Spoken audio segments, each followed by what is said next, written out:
अरिहंत सिद्ध सूरी उपाध्याय साधु सर्व अर्थ के प्रकाशी मांगलिक उपकारी है। तिनको स्वरूप जाने राग से मई जो भक्ति काय को नवाई स्तुति को जारी है। धन्य धन्य तिन ही ते काज सब आज भय कर जोड़े बारे बारे वंदना हमारी है। मंगल कल्याण सुख ऐसो हम चाहत है। ओ मेरी ऐसी दशा जैसी तुम नारी है। ओ मेरी ऐसी दशा जैसी तुम नारी है। ओ मेरी ऐसी दशा जैसी तुम नारी है। क्षत्रचूड़ामणि नामक यह ग्रंथ है और इस ग्रंथ के आधार से यहाँ अनित्य और आश्रण भावना की चर्चा हम कर चुके हैं। आज संसार अनुप्रेक्षा की चर्चा को कुछ आगे बढ़ाना है। थोड़ी बहुत चर्चा तो संसार के संबंध में भी कल हुई थी, परसों भी शायद हुई थी। संसार का स्वरूप यहाँ बतला रहे हैं वादी सिंह आचार्य देव कि भाई इस संसार में कहीं भी सुख नहीं है। अब तू इस बात को स्वीकार तो कर एक बार अच्छे से। यदि तू इस बात को गहराई से स्वीकार करेगा कि संसार में दुख नहीं है तो इन दुखों से छूटने का प्रयास कर पाएगा। तुझे ये दुख दुख रूप लगते हैं क्या? निरंतर आकुलता, टेंशन, भाग दौड़, ये घबराहट होती है क्या इससे? ये समोसे केले के खाने में मजे आते हैं? माने ये जो तेरे को सुख दिखाई दे रहा है सच में इसमें सुख नहीं है। ये संसार का स्वरूप अत्यंत क्षणिक भी था, क्षणभंगुर भी था, बचाने से नहीं बचने वाला भी था और हमारे अनंत प्रयत्न करने के बावजूद भी इनमें से सुख निकलने वाला नहीं था। ये बात यहाँ कह रहे हैं तुम कितना भी प्रयत्न कर लो इनमें सुख नहीं है, माने नहीं है। बहुत सुंदर लाइनें युगल जी साहब की लाइनें हैं, पूजन की लाइनें अपन ने बोली नहीं, आश्रण की भी नहीं बोली थी।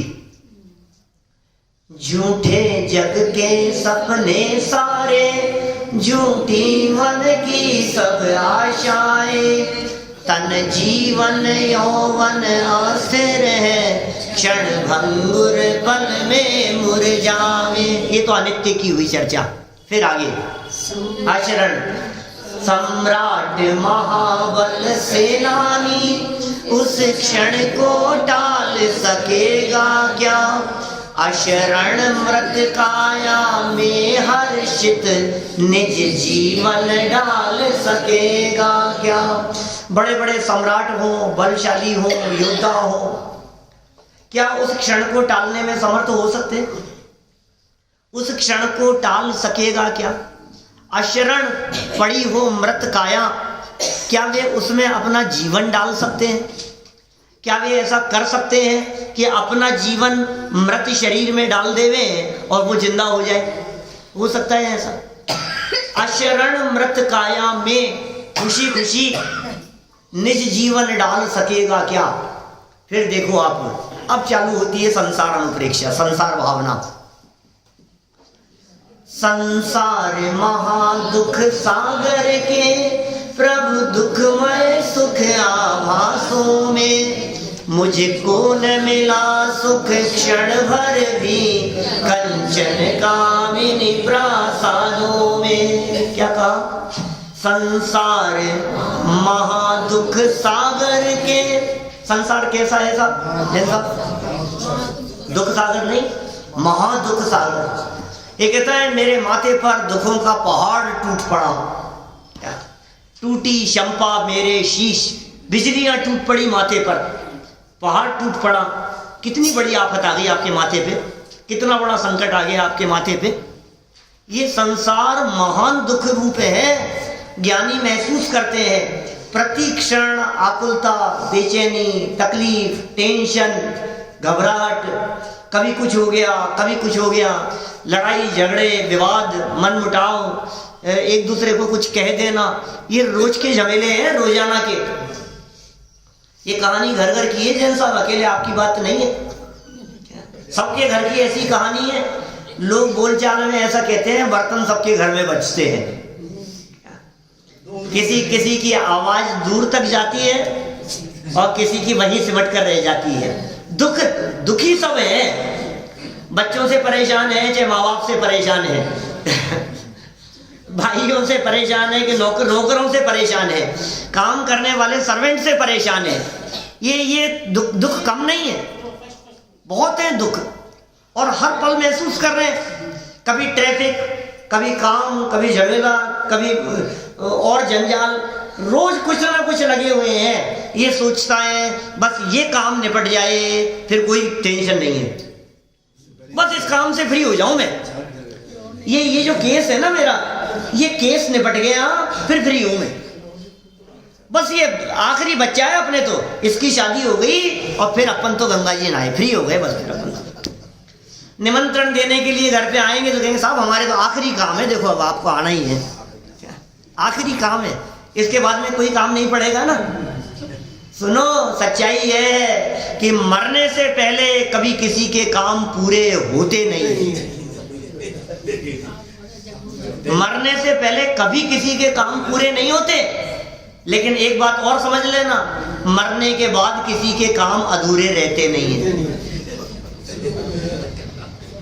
मैं मर जाऊंगा तो इसकी शादी होगी कि नहीं होगी? सब हो जाएगी। मरने से पहले तेरे काम पूरे नहीं होंगे और मरने के बाद दीपेश जी कोई काम रुकेगा? आपने यदि कहीं जमीन कोई केस चल रहा हो, कुछ हो रहा हो, मकान बन रहा हो, तो फिर अधूरा ही रह जाएगा ना हमारे मरने के बाद। हमारे मरने के बाद बच्चों की शादी विवाह ही नहीं होंगे ना, हमारे मरने के बाद तो सब रुक जाएगी बिल्कुल दुनिया। भाई साहब सुनो, इस धोखे में मत रहो, तुम्हारे हिसाब से नहीं चल रही है, ये संसार का स्वरूप इस प्रकार का है, ये बात यहाँ कह रहे हैं। उसके जाने के बाद देश दुनिया की व्यवस्था विधि सब इंदिरा जी के जाने के बाद में भी हिंदुस्तान जो का तो चलता रहा, और राजीव गांधी के जाने के बाद भी चलता रहा। कोई भी प्रधानमंत्री आए ऐसा सोचे कि मैं चला रहा हूं देश को, कि सुन कर्तृत्व के वजन को अपने माथे पर लेकर के घूम रहा है, तेरे हिसाब से कुछ नहीं चलता है, होता स्वयं जगत परिणाम, मैं जग का करता क्या काम। ये विचार करने के लिए संसार अनुप्रेक्षा की बात हम यहाँ कर रहे हैं। संसार महादुख सागर के, और गजब की लाइनें लिखी है, प्रभु दुखमय सुख आभासों में। दुख तो था और सुख का आभास था। दुखमय, दुख से भरा हुआ, और सुख का आभास, भ्रम हो गया, इसमें तो सुख है, मजा आ रहा है। नहीं, सुख तो लग ही रहा है। आप कुछ भी कहो साहब, सुख तो लगता ही है। बाबूजी लिखे जब वैराग्य हो गए हुआ होगा, निश्चित रूप से हुआ होगा। ये पंक्तियां ऐसे ही नहीं निकलती है, ये फील करता है ना व्यक्ति ऐसा कि वास्तव में मैं जिसमें सुख समझ रहा था इसमें सुख नहीं है, ये दुखमय है और सुख का आभास मात्र है। दुखमय सुख आभास, टीवी देखने में, पिक्चर देखने में, घूमने फिरने में, पतंग उड़ाने में, उड़ाने योग्य नहीं, खेलने में, मोबाइल चलाने में, दौड़ने में, साइकिल चलाने में, स्कूटर चलाने में, बाइक चलाने में, गाड़ियां खरीदने में, मकान खरीदे बेचे, प्रॉपर्टी, बिजनेस, सुख लग रहा है हमारे को। और कितने सारी बातें कह दी इन्होंने कागजों के टुकड़ों में। सही बात है, कागज के टुकड़ों के अलावा और दूसरा कुछ नहीं है। और ये खुद ही खुद मन ही मन में सोचता रहता है। दो व्यक्तियों ने किसी होटल में, किसी रेस्टोरेंट में, किसी टेबल पर आमने सामने बैठकर चंद कागज के टुकड़ों पर साइन किए इधर से उधर, और कहता है अब ये जमीन मेरी हो गई, अब ये प्रॉपर्टी मेरी हो गई। खरीदने वाला कह रहा है मैंने खरीद ली, बेचने वाला कह रहा है मैंने बेच ली। जमीन से जाकर के पूछो तो जमीन कहती है मूर्ख लोग। ये कह रहा है मैंने बेच दी और मैंने खरीद ली। कोई किसी की नहीं होती है, कोई किसी की नहीं होती है। क्या इसको हमने अपने में मिला लिया, हमने हमारा मकान बढ़ा लिया। कौन बढ़ाए कौन घटाए? ये जमीन प्रॉपर्टी संपत्ति ये जहां की तहां 1 इंच मात्र भी इधर से उधर खिसकती नहीं है। और ये कहता है मैंने कर लिया, अपना अपना करते हुए मर जाता है, जीवन पूरा हो जाता है। मेरा है मेरा है मेरा है, अपना है अपना है, ये मरे जा रहा है उसके पीछे, एक एक वस्तु के पीछे। जैसे कहते हैं ना वो पुद्गलों में प्राण अटके हैं इसके, एक एक पुद्गल पदार्थ में प्राण अटके। मोबाइल टूट जाए तो ऐसा लगता है जैसे प्राण निकल गए वो अंदर से। नई गाड़ी खरीद करके लाया और स्क्रैच हो गया तो ऐसा लगता है जैसे अपने ऊपर, शरीर पे भी नहीं आत्मा पे चला है हल, ऐसा फील होता है। ये दुखमय है, सुख के आवास मात्र है, सच्चा सुख इनमें रंच मात्र भी नहीं है। एक लाइन पढ़ी है अभी तो अपन ने संसार अनुपेक्षा की, दूसरी लाइन सुनो, बहुत गजब की बात कह दी। सारे दुनिया के सुख रूप परिस्थितियों को समेट करके धर दिया दूसरी लाइन में। पहली क्या बोली? संसार महादुख सागर के, इसमें नहीं है, किताब में नहीं है, पूजन की लाइन बोल रहा हूं। संसार महादुख सागर के, प्रभु दुखमय सुख आभासों में, मुझको न मिला सुख। आप कह रहे हो ये मुझको नहीं मिला सुख? क्या चाची जी आप कह रहे हो ये बात? बोलो, या आप बोल तो रहे हो मुझको न मिला सुख, नहीं मिला, नहीं मिला, सच कह रहे हो आप? ये लगता तो ज्यादा क्या मुझको न मिला सुख क्षण भर भी, थोड़ी देर के लिए तो मिलता है, थोड़ी देर के लिए तो मिला, लगता तो है पापा कुछ भी कहो, लगता तो है। मुझको न मिला सुख क्षण भर भी, कंचन कामिनी और प्रासादों में। 3 बातें कह दी और 3 में सारी दुनिया को समेट, 3 में 3 लोग को समेट लिया, तीनों लोग समेट लिए गए इसमें। कंचन में नहीं, गोल्ड में नहीं, धन दौलत सारे सब शामिल हो गए कंचन में।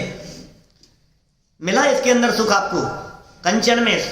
गोल्ड में कितना सुख है बतलाओ? बाबूजी लिखी थी ना, जब उनकी छोटी बेटी जन्मी थी, तार आया था, उनकी बेटी बता रही मेरे। अच्छा, उनका तो बिल्कुल विकल्प नहीं बाबूजी को। और छोटी लड़की का जन्म हुआ, तार आए कि आप गए वापिस आए नहीं, और उन्होंने 12 भावना लिखी। ये 12 भाई वैराग्य की स्थिति है सच में। उनकी बेटी बता रही, मुझको न मिला सुख क्षण भर भी, कंचन कामिनी, स्त्रियों में, भोगों में, और प्रासादों में, फार्म हाउस है लंबा चौड़ा बना रखा है, अरे आओ तो सही, एक बार देखो तो सही।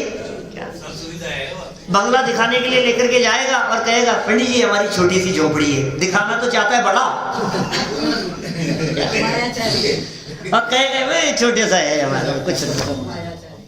लंबा चौड़ा बिजनेस गर्व से फूला नहीं समाता है, और जब वचन कहता है किसी विद्वान के सामने तो ये कहता है छोटा सा काम है, कुछ नहीं। सभ्य जी, वो सभ्य, सभ्य सभ्य कहने वाला वो सभ्य, सभ्य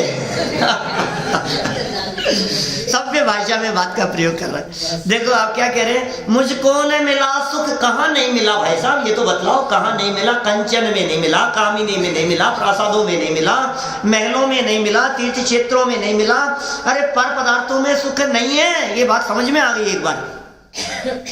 जब तक ये बात समझ में नहीं आएगी तब तक आपको यही दिखता रहेगा, यहाँ सुख है इसलिए वहाँ चले जाओ, वहाँ सुख है तो वहाँ चले जाओ, इस क्षेत्र में सुख है तो चलो वहाँ चले जाओ, इस देश में सुख है तो वहाँ चले जाओ, इस कॉलोनी में मकान हो तो मजा आ जाएगा, तो वहाँ शिफ्ट होने की सोचता है, वहाँ बंगला खरीदने की सोचता है। कहाँ सोच रहा है भाई साहब, प्लान करता रहता है। यहाँ तो परेशान हो गए, वहाँ जाएंगे तो सुखी हो जाएंगे। अरे साहब हम तो अकेले हैं इसलिए परेशान है, 2-4 साथ होते ना तो सुखी हो जाते। कि सुन, साथ वाले भी दुखी हैं और अकेले भी दुखी हैं। बिजनेस वाला ये कहता है कि जॉब होती ना तो कम से कम 10 से 5 फ्री तो हो जाते। क्या ये बिजनेस बहुत परेशानी है। और जॉब वाला ये कहता है कि यार बहुत झंझट है, खुद के बिजनेस की तो बात ही कुछ और है। जॉब वाले को बिजनेस में सुख दिखता है, बिजनेस वाले को जॉब में सुख दिखता है, घर के मकान वाले को किराए के में सुख दिखाई देता है, किराए वाले को घर के मकान में सुख दिखाई देता है। ऐसा ही है, सब दुखी हैं, सब दुखी हैं सारे जगत में। इस जगत में कोई भी सुखी नहीं है, एक भी व्यक्ति सुखी नहीं है यार, जब एक भी सुखी नहीं। दूसरे की थाली में घी दिखाई देता है, दूर के ढोल सुहावने दिखाई देते हैं, वो सुखी होगा वो सुखी होगा। किसी के नजदीक जाकर के देखना मत, आचार्य देव कह रहे हैं इस बात को मान लेना।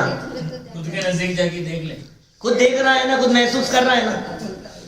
ये दुख सहे नहीं जाते, ये दुख बर्दाश्त नहीं होते हमसे। मैं क्या करूं, लेकिन मेरे दुख मैं ही जानता हूँ साहब, मैं ही जानता हूँ, मैं क्या बतलाऊं आपको। अरे साहब आपके तो मजे हैं भैया, क्या बात कर रहे हो आप, क्या अकेले क्या सबको समोसे खिला दिए कल आपने, अकेले बनवा करके मजे हैं यार आपके तो। अकेले में बात करूं तो हमारी हम ही जानते हैं। आपको जो मजे दिखाई दे रहे हैं ना, ये इन छोटी मोटी चीजों में फर्क नहीं पड़ता, वो मामला कहीं अटका हुआ है लंबा। ये लगता है तकलीफ दिखाई देती है भाई साहब। ये जो तकलीफ दिख रही है, ये तकलीफ निरंतर अनुभव में आनी चाहिए। ये आचार्य देव कह रहे हैं थोड़ी देर तो तकलीफ लगती है, फिर भूल जाता है, भूल जाता है, आंखों पे पट्टी बंध जाती है। ये मोह की ऐसी पट्टी बंधी हुई है कि इसे लगता ही नहीं है हाँ नहीं कोई बात नहीं। बच्चे सामने जवाब दे रहे हैं, पलट करके जवाब दे रहे हैं, उल्टा सीधा बोल रहे हैं, एकदम तो ऐसा फील हुआ जैसे कोई पहाड़ टूट पड़ा हो, और 10 मिनट बाद में ही अब कोई बात नहीं है, बच्चा तो अपना ही है। झटके लगते हैं, झटके करंट लगते हैं, लेकिन देखो इन करंटों के बीच में भी ज्ञानी जीव सावधान हो जाते हैं। वे विचार करते हैं, वे मोक्ष सुख की इच्छा करते हैं। वे सोचते हैं कि यदि इस संसार में सुख नहीं है तो हमें मोक्ष सुख की प्राप्ति का प्रयत्न करना चाहिए। देखिए 2 श्लोक हैं यहाँ, फटाफट पढ़ते हैं। आज थोड़ा सा देर से शुरू कर पाए थे अपन, लेकिन 10-12 मिनट में 15 मिनट के अंदर अंदर अपन इन दोनों श्लोकों की चर्चा करेंगे, संसार अनुप्रेक्षा की चर्चा। 40 नंबर का श्लोक देखो। संस्कृतौ कर्म रागाद्यस्ततः कायांतरं ततः इंद्रियाणि इंद्रियद्वारा रागाद्याश्च कृतं पुनः। संसार में रागादि भावों से कर्म बंधते हैं, तुम्हारे राग भाव से कर्म बंध रहे हैं, फिर उसी कर्म से नवीन शरीर उत्पन्न होता है। ये जगत का स्वरूप बतला रहे हैं। राग किया, द्वेष किया, परिणाम विचार विकार जो भी था, उन सब से नए कर्म बंधे।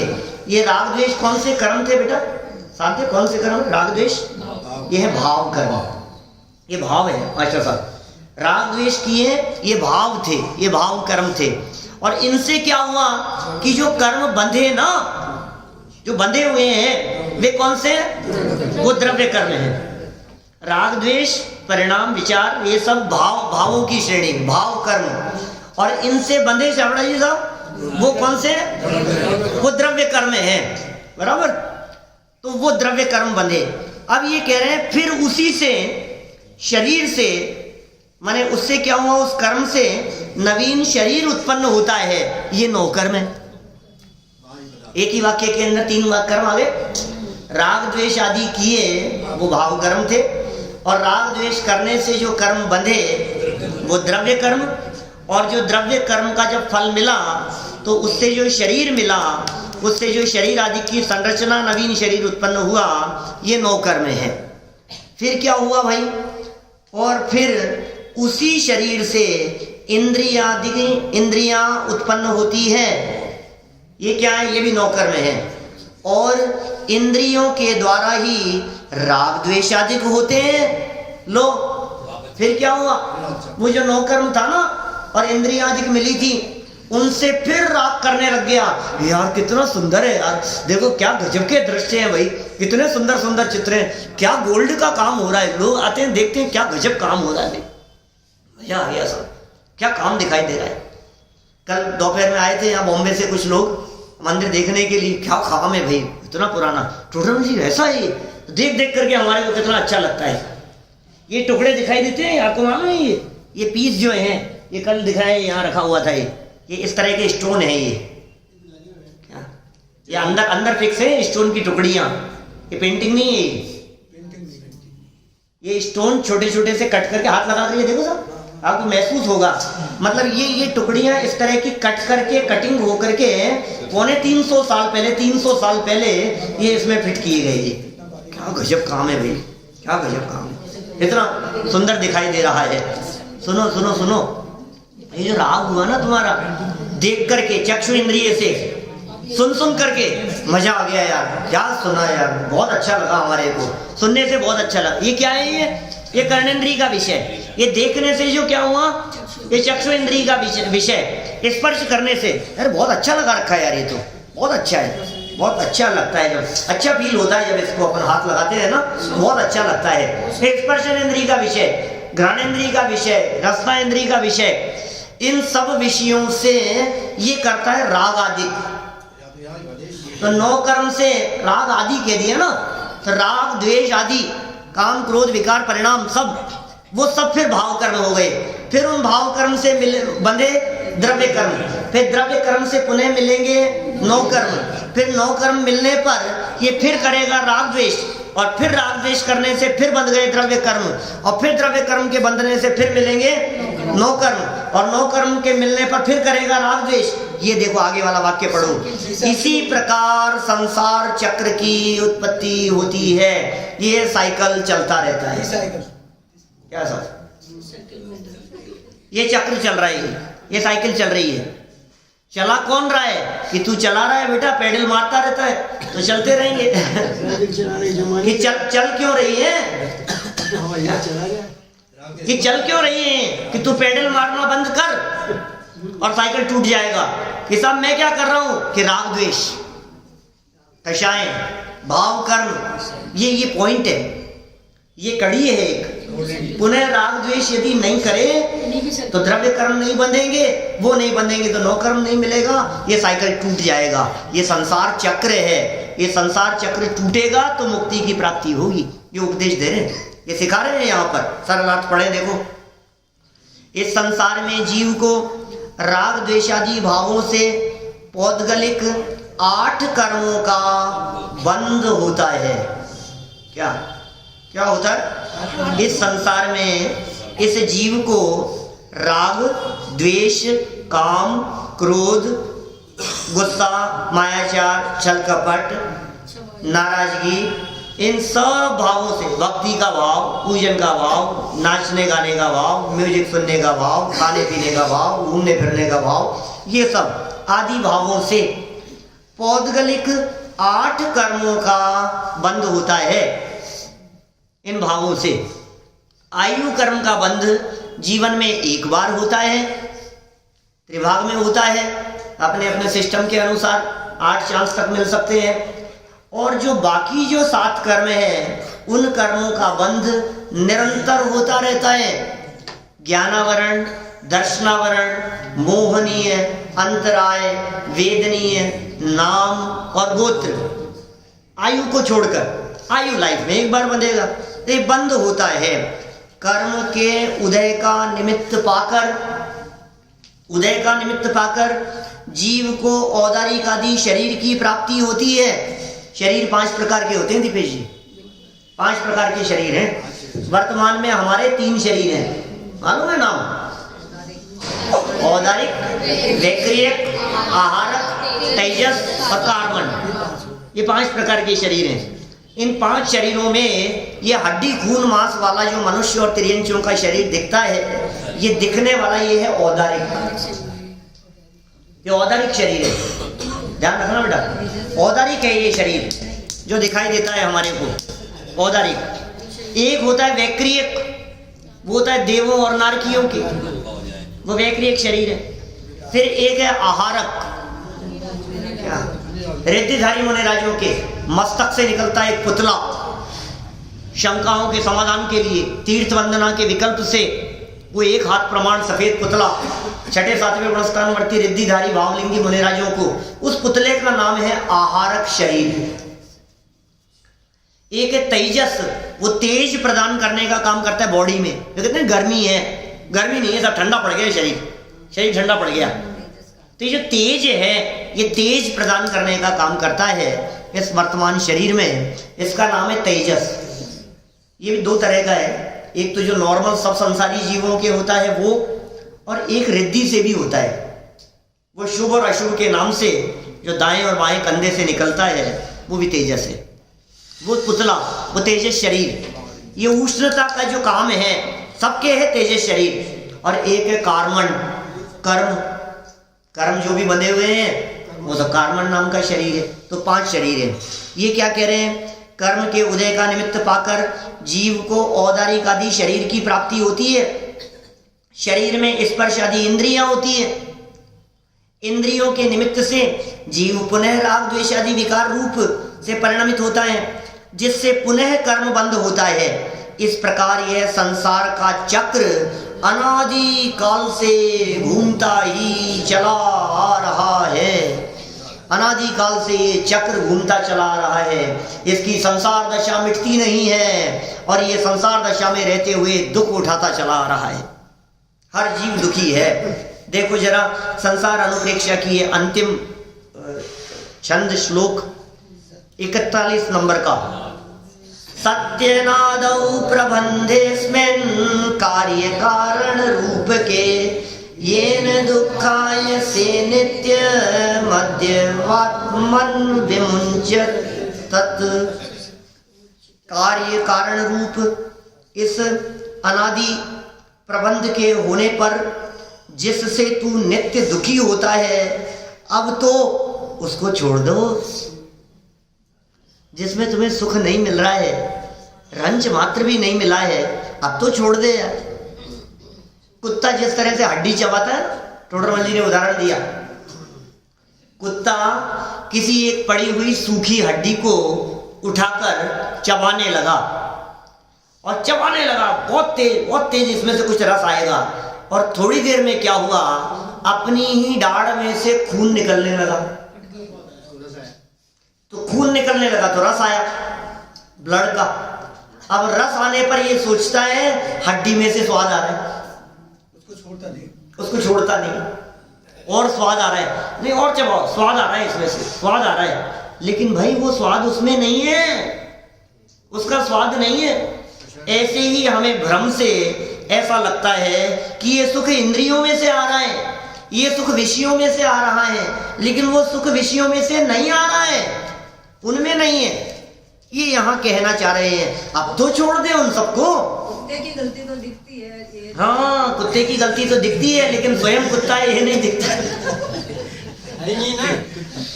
हालत तो ऐसी है, सच में क्या कहें, शब्द बुरे लगते हैं।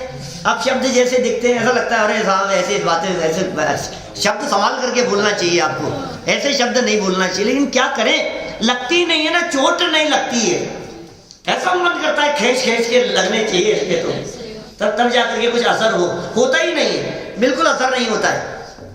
देखो बहुत सुंदर लाइनें लिखी दौलत राम जी ने छेड़ाला में, संसार भावना लिखते हुए उन्होंने क्या लिखा, चाहूं गति दुख जीव भरे हैं, परिवर्तन पंच करे हैं, और सब विधि संसार असारा, या में सुख नहीं लगारा, किंचित भी नहीं, लगार मात्र भी नहीं। चारों गतियों में दुखी जीव भरे हुए हैं, हम भी तो उन्हीं में शामिल हैं, चतुर्गति के जीवों में। चाहूं गति दुख जीव भरे हैं, और कर क्या रहे ये दुखी जीव, परिवर्तन पंच करे हैं। द्रव्य क्षेत्र काल भव और भाव, ये पंच परावर्तन करते रहते हैं।